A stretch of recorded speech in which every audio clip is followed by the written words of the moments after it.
Un conseil, madame, un conseil, monsieur, mangez. Y'en a qui prennent un petit coup, moi je mange. Y a-t-il un pilote dans l'assiette ? Y'en a qui lèchent les vitrines, moi je mange. Anne, bonjour. On parle souvent dans les chroniques de bien manger, mais qu'en est-il de la boisson ? Est-ce qu'il faut attendre d'avoir soif, par exemple, pour boire ? Ah, alors ça, tu vois, c'est intéressant. On dit qu'il ne faut pas attendre d'avoir soif pour boire, justement. Et ça reviendrait à dire qu'il ne faut pas attendre d'avoir faim pour manger. Pour moi, c'est un abus de langage. En vrai, il y a différentes intensités de soif, comme tu as différentes intensités de faim. Il y a la petite soif, la moyenne soif, et puis il y a la grande soif. Et en fait, quand on dit qu'il ne faut pas attendre d'avoir soif pour boire, on pense à la grande soif, quand la déshydratation est déjà bien avancée, et on n'observe pas souvent les petits signes de soif qu'on peut avoir eu auparavant. Alors, quels sont ces petits signes de soif, justement ? Alors, comme pour la faim, il y a une variété de signes, d'ailleurs, qui peuvent être confondus avec ceux de la faim. Il y a des signes physiques, la bouche sèche, on y pense évidemment. On peut se sentir un peu fatigué, on peut avoir des maux de tête. Alors là, c'est pour les premiers signes. Et puis, on peut avoir des signes psychiques aussi, nervosité, irritabilité, des difficultés de concentration, tout ça parce qu'on manque d'eau à ce moment-là. Intéressant. Et il y a certaines personnes qui n'ont pas la sensation de soif, si je ne me trompe pas. Oui, effectivement, ça peut arriver de ne pas sentir la soif. Alors, chez les seniors, ça peut arriver notamment parce que les hormones qui stimulent la sensation de soif, elles peuvent être moins bien produites par le cerveau. C'est pareil pour la faim, donc là, il faut être particulièrement vigilant. Mais on peut aussi très bien ne pas sentir la soif parce qu'on n'est pas attentif ou parce qu'on ne veut pas la sentir, parce que, voilà, on va en reparler ultérieurement. Et oui, moi, ça m'arrive toujours, hein. Je ne bois jamais. Et oui. Donc, quand il y a une problématique de ne pas sentir la soif, il y a à ce moment-là une discipline qui peut être salutaire. On peut, par exemple, déterminer que chaque heure, on va boire un grand verre d'eau ou que, idéalement, voilà, on peut boire un petit verre d'eau de 125 millilitres toutes les 30 minutes. Ah oui, ça représente quand même pas mal d'eau dans la journée. Oui, je te vois lever les sourcils. On dit effectivement qu'il faut consommer 1,5 litre d'eau par jour. En vrai, on perd en moyenne 3 litres d'eau tous les jours. Mais on considère qu'il y en a la moitié, donc 1,5 litre, qui est apporté par les aliments qu'on consomme. Ah oui, d'accord. Voilà, donc ça reste plus qu'à en apporter 1,5 litre par les boissons. Est-ce qu'on peut compter l'hectolitre de café le matin ? Ça compte très cher. Ouf. Très bien. Alors, quand est-ce qu'il faut boire dans la journée ? Tout au long de la journée, justement. On a vu dans un épisode précédent, l'épisode 9 d'ailleurs, où on se posait la question, est-ce qu'il faut boire ou pas boire de l'eau pendant qu'on mange ? Pendant le repas, ça dépend de la digestion, ça dépend de l'appétit de la personne. Mais tout au long de la journée, c'est important parce que c'est comme pour les plantes. C'est pas pareil d'avoir, tu vois, un goutte à goutte au long de la journée ou de se prendre un grand arrosoir d'eau d'un coup le soir en bout de course. Donc, on a des personnes qui vont... Ouais, alors j'avais une question justement, excuse-moi de te couper.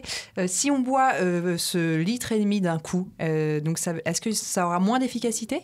Ça veut dire ? Oui. L'hydratation ne va pas être la même. C'est-à-dire que le problème de boire un gros volume d'eau d'un coup, c'est que ça augmente très fortement la volémie. La volémie, c'est la quantité de liquide qu'on a dans le compartiment sanguin, donc dans les veines. Et quand la volémie est importante, donc les cellules, ça fait trop d'eau d'un coup pour elles, pour absorber. Donc la volémie reste importante. Donc, on va avoir une envie d'uriner beaucoup plus rapidement. Si on boit de l'eau petit à petit et progressivement, les cellules vont utiliser cette eau. Donc, on n'a pas cette augmentation de la volémie qui va induire cette diurèse, donc cette excrétion urinaire. Donc, on va mieux s'hydrater en buvant des petites quantités tout au long de la journée qu'en buvant un grand coup en fin de course. D'autant que l'eau, on en a besoin tout au long de la journée pour des fonctions de détoxication notamment. Et si on se contente de détoxiquer un coup en fin de journée, c'est dommage. Oui, d'accord. Donc, on va privilégier le goutte à goutte. Mais 1,5 litre d'eau par jour, ça donne quand même envie de faire pipi assez régulièrement, non ? Oui, et c'est bien le problème que me citent beaucoup de personnes qui me disent « oui, mais si je bois, il va falloir que j'aille au petit coin. » Bienvenue chez les humains. Hein. Les humains, c'est pas fait pour passer 8 heures les fesses sur une chaise, à boucler un dossier ou à courir dans des couloirs d'un patient à l'autre sans boire, sans manger, sans respirer, sans faire pipi. Même les robots, ça a besoin de recharger les batteries, d'huiler les rouages de temps en temps. Donc un être humain, ça fait pipi. Pour drainer, on en parlait, les toxines de l'organisme. Donc c'est important de prendre le temps de bien boire et de bien faire pipi. Voilà, parlez-en aux abonnés aux infections urinaires, hein, ils le savent bien. D'accord, donc je penserai à toi tout au long de ma journée. À chaque fois que tu boiras ta petite voilà. goutte. Allez, pour Anne, un verre d'eau. Non, pour toi, ma chérie. Alors, qu'est-ce qu'il faut boire si on a le droit de boire du café, ça c'est chouette, mais qu'est-ce qu'il faut boire dans l'idéal? Bon, dans l'idéal de l'eau, hein, alors froide si elle est bien tolérée, mais sinon tiède ou chaude si notamment on est frileux, si on est un petit peu en état de fragilité, etc. D'accord. J'ai un ami de mon conjoint qui n'aimait pas l'eau. Et qui mettait des petites dosettes à chaque fois qu'il buvait un verre d'eau, et il mettait une petite dosette de sirop. Qu'est-ce qu'on fait si on n'aime pas le goût de l'eau? Eh bien, effectivement, on peut avoir recours au sirop. On va parler tout de suite après. Mais déjà, il faut vérifier que c'est pas une question de température, parce qu'il y a des personnes qui sont écœurées par l'eau dans la mesure où elles ne supportent pas l'eau froide. Donc des fois, il suffit juste de boire l'eau tiède. Alors ça fait bizarre, hein, mais en fait, ça passe vachement bien. Et on sent à l'intérieur du corps que c'est plus doux que du froid. C'est plus voilà, ça passe assez facilement finalement. Donc peut-être que c'est juste un a priori, testez. Bon, maintenant, si vous n'aimez pas l'eau tiède, il y a d'autres solutions. Si le goût n'est pas attractif, voilà, on parlait du café, il y a le thé, il y a les tisanes. Alors il y a des personnes qui ont peur que le café, ça déshydrate. On a vu, je vous renvoie à l'épisode 68, que le café, ça n'a pas d'effet diurétique jusqu'à 2 cafés par jour. Après, c'est selon la tolérance ou l'habitude de consommation individuelle. Oui, je me rappelle de cet épisode. Voilà. Donc on peut faire des eaux détox aussi. Donc ça va être très sympa, surtout pour la belle saison. On peut utiliser des herbes fraîches ou des tranches de fruits ou de légumes qu'on va faire infuser dans un pichet d'eau. Et moi j'aime bien par exemple mettre des épluchures de concombre et puis des branches de menthe. Et ça parfume assez agréablement l'eau. C'est subtil et voilà, ça change. Et c'est moins sucré qu'un jus, un sirop Exactement. Là, je vous donne en priorité des idées non sucrées. On va revenir sur l'histoire des boissons sucrées juste après. Un autre truc que j'adore, c'est les hydrolats, ce qu'on appelle aussi les eaux florales. On a déjà parlé, je crois, du café blanc libanais. Donc, c'est de l'eau chaude et de l'eau de fleurs d'oranger. C'est super bon. Voilà. Donc, au même titre que l'eau de fleurs d'oranger, on a l'eau de rose, voilà, qu'on connaît aussi en pâtisserie, qu'on peut mettre dans son eau de boisson, chaude ou froide, hein, comme on veut. Et puis, on a plein d'autres hydrolats ou eau florale. On a l'hydrolat de menthe qui est hyper rafraîchissant en été, c'est un vrai régal. On a l'hydrolat de tilleul, l'hydrolat de géranium qui sont tous plus délicieux les uns que les autres. Et ça, pareil, ça apporte pas de sucre et ça parfume vraiment super agréablement la boisson. Ça, c'est des produits, parce que j'en ai jamais entendu parler, c'est des produits qu'on trouve où? Alors, on les trouve notamment en magasin biologique. On a des producteurs locaux qui en font. On avait Fanny de Launay des Bois, voilà, qui nous en produit des magnifiques. Donc, on en trouve encore dans les boutiques d'ébauche. Et puis, il y a d'autres producteurs qui en proposent. Donc, souvent, on va trouver au rayon compléments alimentaires. Il faut faire attention, le rayon complémentaire... les rayons des compléments alimentaires est proche du rayon des cosmétiques. Et on peut trouver des eaux florales au rayon cosmétique, mais qui ont des additifs. Donc, qui ne vont pas pouvoir être utilisés pour la consommation orale.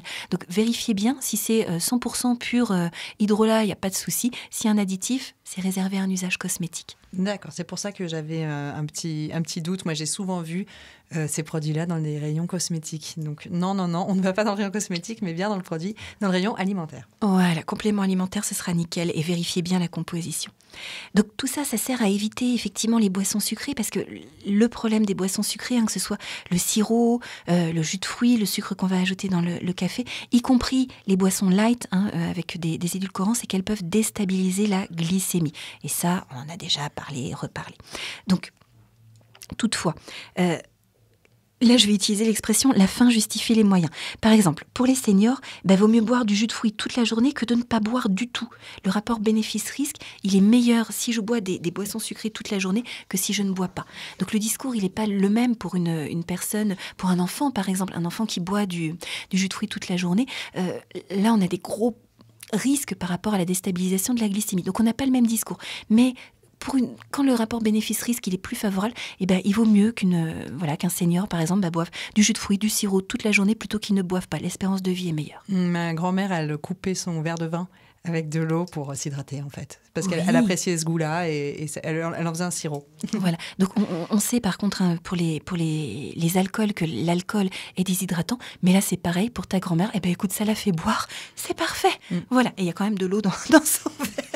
Oui, puis c'était de l'alcool qui était vraiment noyé dans de l'eau. Donc c'est parfait. Ta grand-mère a bien fait. Et quand on pratique beaucoup de sport, parce que voilà, c'est une question qui revient souvent, est-ce qu'il faut boire avant, pendant ou après le sport et en quelle quantité ? Alors, les trois, mon adjudant. Donc, il faut boire avant, parce que de toute façon, on l'a dit, il faut boire tout au long de la journée. Donc, forcément, on aura bu avant. Donc là, de manière stratège, on peut boire même toutes les 5 minutes une gorgée d'eau à température ambiante. Donc là, comme ça, on a une bonne hydratation cellulaire. On expliquait la différence entre à petite dose, le goutte à goutte, et puis tout à coup, le grand verre d'eau, etc. Donc là, ça infiltrera bien les tissus. Il y aura une bonne hydratation des cellules. Pendant l'effort, donc c'est pareil, on peut boire une gorgée très régulièrement, même toutes les 5 minutes. On peut utiliser d'ailleurs une boisson d'effort quand c'est pour une compétition, une séance de sport qui dure plus d'1 heure et demie. Donc une boisson d'effort, c'est de l'eau qui va être additionnée d'un petit peu de sel, donc entre 1 gramme et 1,5 gramme par litre d'eau, et puis de glucides, donc en moyenne 40 grammes de glucides par litre, donc ça va être adapté selon la saison. On va moins sucrer l'été, plus sucrer l'hiver.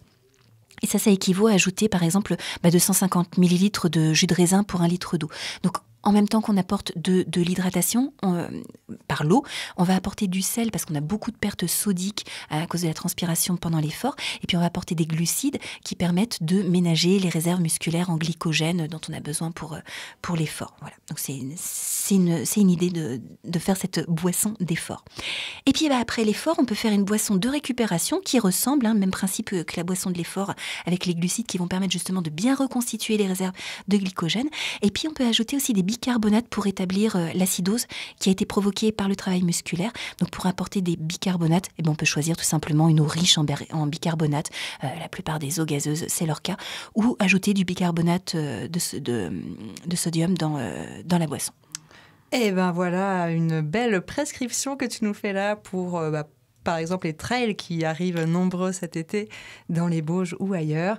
Vous l'aurez compris, chers auditeurs, il faut donc boire à petites gouttes, mais régulièrement. Voilà, buvons nos petites gouttes tout au long de la journée. Merci beaucoup, Anne. Merci, Charlotte.